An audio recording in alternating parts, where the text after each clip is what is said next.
Ironis, dalih tersangka masih di bawah umur. Orang tua korban pemalakan uang dan HP malah ingin dijadikan calon tersangka. Ogan Ilir Sumsel. Sumsel satu suara. TV video melaporkan.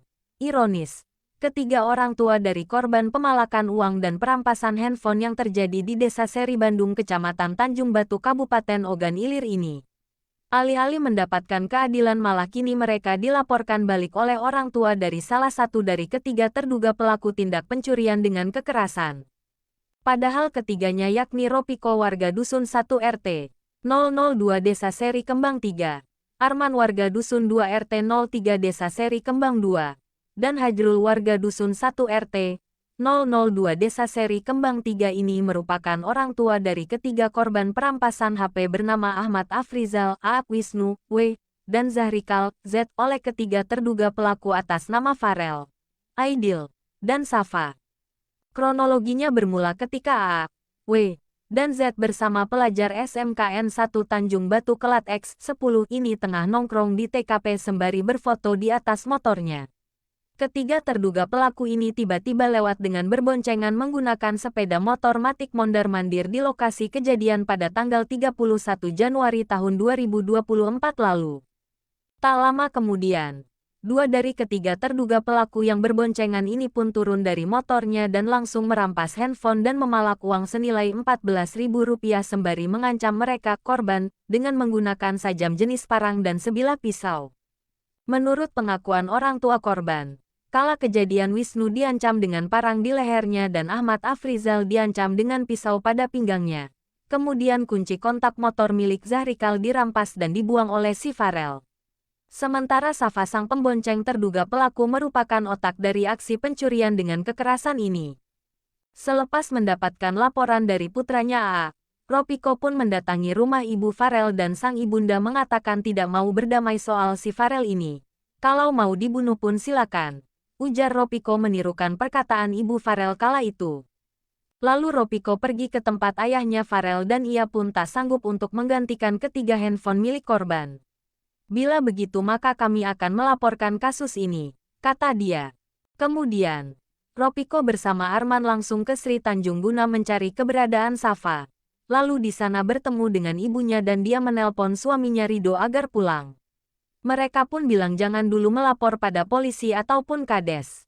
Kalaupun anaknya si Safa ikut tergabung di kasus ini, tapi nanti tunggu anaknya tersebut pulang ke rumah dulu untuk ditanya. Masalah HP ini mereka bilang sanggup untuk menggantinya. Dan di hari Kamis, Arman kembali menghubungi Rido untuk menanyakan kejelasannya dan saat itu dia bilang bahwa anaknya Safa tidak kenal dengan kedua pelaku yang diboncengnya tersebut.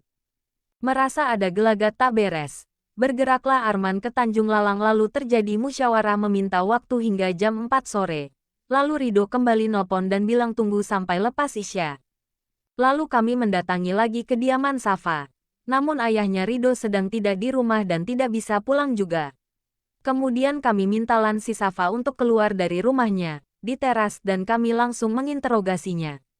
Setelah dipaksa sembari ditarik bajunya dari arah belakang akhirnya Safa pun mengakui bahwa dia kenal keduanya, Farel dan Aidil, dan tahu rumahnya lalu kami boncenglah dia untuk mengantarkan ke rumah pelaku.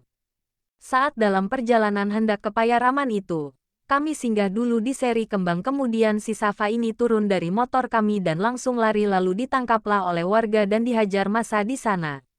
Kemudian dibawalah ke rumah kades dan di sana dia pun mengakui segalanya. Merasa tidak ada titik temunya, akhirnya kami pun melaporkan kasus perampasan HP ini ke Polsek Tanjung Batu.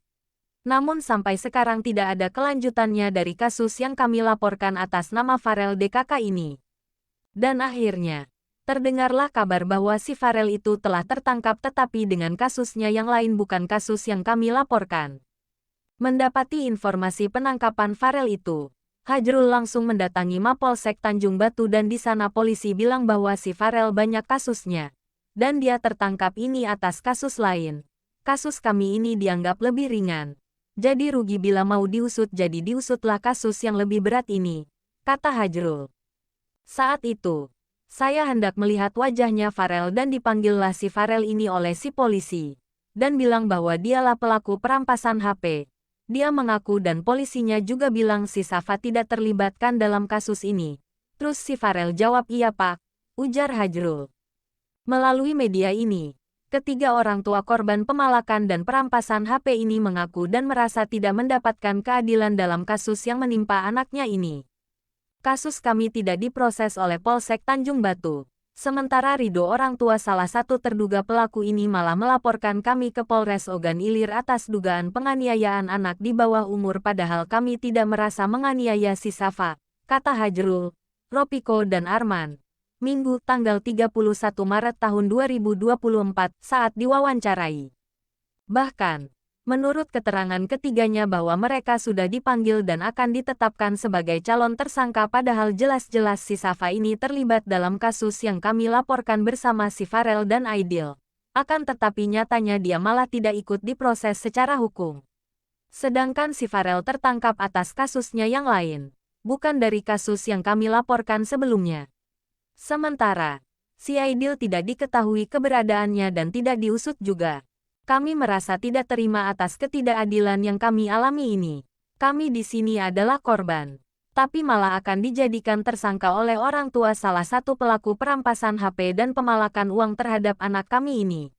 Dan kami mohon diusut tuntas kasus yang kami laporkan di Polsek Tanjung Batu ini pak, pungkasnya.